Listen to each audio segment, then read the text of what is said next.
राधे राधे आप सभी को फ्रेंड्स। आज की वीडियो में हम जानेंगे कि श्रावण मास में आने वाली पुत्रदा एकादशी की पूजा हमें कैसे करनी चाहिए, व्रत का संकल्प हमें कैसे करना है, व्रत का पालन कैसे करना है। पुत्रदा एकादशी की जो पूजा है वो पुत्र प्राप्ति यानी कि संतान की प्राप्ति के लिए की जाती है। इसी के साथ में संतान के अच्छे स्वास्थ्य और उज्जवल भविष्य की कामना करते हुए पुत्रदा एकादशी का व्रत और पूजा किया जाता है। तो आज की वीडियो में मैं आपको बताऊंगी कि पुत्रदा एकादशी का व्रत हमें कैसे करना है। तो सारी जानकारी आपको इसी वीडियो में मिल जाएगी, तो आप वीडियो को पूरा ज़रूर देख लीजिएगा। तो देखिए, अगर आपके घर में लड्डू गोपाल जी विराजमान हैं और लड्डू गोपाल जी की सेवा होती है तो आप पुत्रदा एकादशी के दिन लड्डू गोपाल जी की सेवा विशेष रूप से करें, क्योंकि लड्डू गोपाल जी जो हैं भगवान श्री हरि विष्णु जी का बाल स्वरूप हैं और इस व्रत को संतान की प्राप्ति के लिए किया जाता है। तो आप लड्डू गोपाल जी की सेवा जरूर करें। अगर आपके घर में लड्डू गोपाल जी नहीं है तो फिर आप भगवान श्री हरि विष्णु जी के किसी भी स्वरूप का पूजन कर सकते हैं। अगर लड्डू गोपाल जी हैं तो बहुत अच्छी बात है, आप उनका पूजन जरूर करें। तो देखिए, यहाँ पे पहले मैंने जल से स्नान करवाया है, फिर हमें कच्चे दूध से अभिषेक जरूर करवाना है लड्डू गोपाल जी को। अगर पंचामृत आपके पास में है तो आप पंचामृत से भी स्नान करा सकते हैं। फिर हम लड्डू गोपाल जी को शुद्धोदक स्नान करवा देंगे, यानी कि जल से स्नान करा देंगे।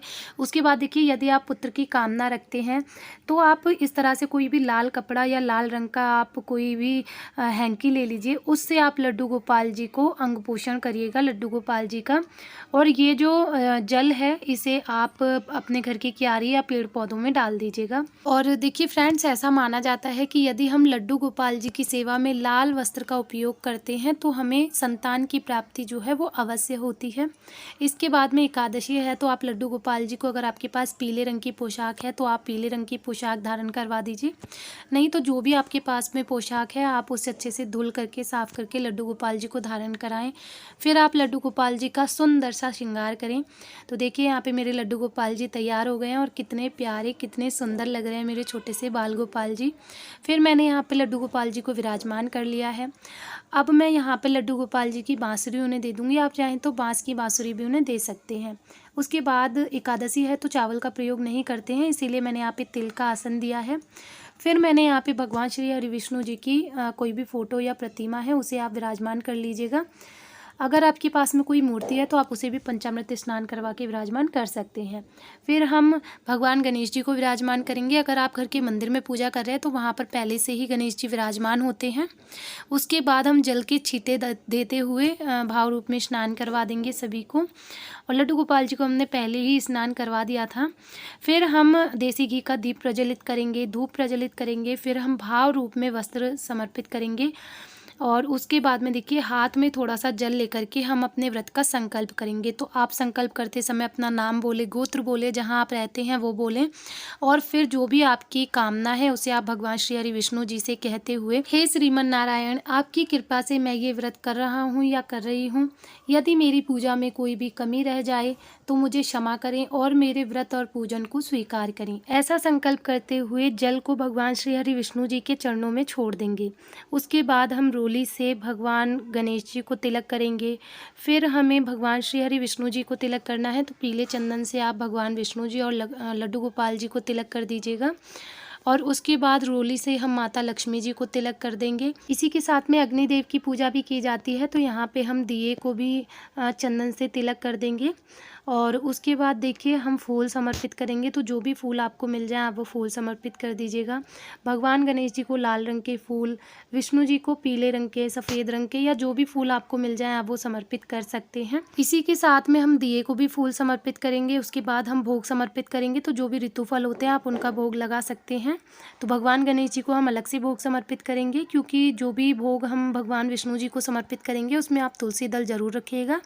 और भगवान गणेश जी को तुलसी समर्पित नहीं की जाती है। और इसी के साथ देखिए, पुत्रदा एकादशी है तो इस दिन आप लड्डू गोपाल जी को दूध का भोग जरूर लगाइएगा, क्योंकि संतान प्राप्ति के लिए व्रत किया जाता है। तो इस दिन आप लड्डू गोपाल जी को दूध का भोग जरूर समर्पित कीजिएगा। एकादशी के व्रत में फलाहार भोग ही समर्पित करते हैं, अन्न का भोग नहीं लगाया जाता है। इसी के साथ में भगवान विष्णु जी को आप मंजरी सहित जो तुलसी है उसे आप जरूर समर्पित कीजिएगा। फिर हम पीने योग्य जल समर्पित कर देंगे। उसके बाद आप दक्षिणा समर्पित कर दीजिए। तो 11, 21, 51 जो भी आपकी सामर्थ्य है आप दक्षिणा समर्पित कर दीजिएगा। दक्षिणा हमारी पूजा में कमियों को पूर्ण करता है। फिर हम कथा सुनेंगे। तो देखिए 1 लोटा जल ले लेंगे हम। उसके बाद में हम हाथ में थोड़े से तिल लेंगे और फूल लेंगे। उसके बाद में हम एकादशी व्रत की कथा सुनेंगे। तो कथा सुनना बहुत ही ज़्यादा पुण्य फलदायी माना जाता है। तो आप कथा या तो पढ़ सकते हैं, पढ़ना नहीं आता है तो आप सुन सकते हैं। कथा का वीडियो आपको मेरे चैनल पर मिल जाएगा, लिंक मैं आपको डिस्क्रिप्शन में दे दूँगी, आप वहाँ से देख लीजिएगा। और इस तरह से हमें अपनी कथा पढ़ के पूर्ण करनी है। उसके बाद में देखिए हाथ में जो भी तिल और फूल हमने लिए हैं उन्हें हम भगवान विष्णु जी के चरणों में समर्पित कर देंगे। फिर हम बहुत ही प्रेम पूर्वक आरती करेंगे। तो पहले भगवान गणेश जी की आरती करेंगे, फिर विष्णु जी की आरती करेंगे। और देखिए फ्रेंड्स, जिन भी लोगों को संतान की प्राप्ति नहीं हो रही है, काफ़ी समय से जो लोग संतान चाहते हैं, वो लोग, वो दंपत्ति जोड़े के साथ यदि पति पत्नी दोनों इस व्रत को करते हैं तो उन्हें बहुत ही जल्दी जो है संतान की प्राप्ति होगी। और संतान प्राप्ति के लिए आप यहाँ पर एक विशेष उपाय कर सकते हैं। पुत्रदा एकादशी के दिन आप एक बांसुरी लीजिएगा, उसके साथ में आप एक मोर पंख लीजिएगा। बांसुरी ऐसी हो जो बजती हो, आपको मुख से बजा करके नहीं देखनी है। और उसके बाद आप एक बांसुरी और मोर पंख लेकर आपके पास में जो भी कोई भगवान कृष्ण का मंदिर हो, आप वहाँ पर जाइएगा और भगवान कृष्ण के आगे अपनी मनोरथ बोलते हुए आप भगवान कृष्ण को बांसुरी समर्पित कर दीजिएगा। ऐसा करने से आपकी जो मनोकामना है वो भगवान श्री कृष्ण जल्द ही पूर्ण करेंगे। तो जो भी दंपत्ति संतान प्राप्ति की कामना से इस व्रत को कर रहे हैं वो इस उपाय को ज़रूर से करें। इस वर्ष जो पुत्रदा एकादशी का व्रत है 2025 में 5 अगस्त दिन मंगलवार को ये व्रत किया जाएगा। व्रत का जो पारण है वो अगले दिन यानी कि 6 अगस्त को सुबह में 5:45 से सुबह 8:26 के बीच में किया जाएगा। तो व्रत का जो पारण है वो हमें पारण समय के बीच में ही कर लेना चाहिए। इससे हमारे व्रत का हमें पुण्य फल प्राप्त होता है। तो इस तरह से आपको एकादशी व्रत जो है करना है। तो अगर आप एकादशी का व्रत करते हैं तो बहुत अच्छा है, नहीं तो आप एकादशी का व्रत अगर आप नहीं कर रहे हैं तो पूजा आप ज़रूर से कीजिएगा। इसी के साथ में आप कथा भी ज़रूर से सुनिएगा। तो आशा करती हूँ कि आज का वीडियो आपको अच्छा लगा होगा। वीडियो अगर अच्छा लगा हो, थोड़ा सा भी हेल्पफुल रहा हो तो वीडियो को एक लाइक कर दीजिएगा, चैनल को सब्सक्राइब कर लीजिएगा। मिलती हूँ अगले वीडियो में, तब तक के लिए आप सभी को राधे राधे।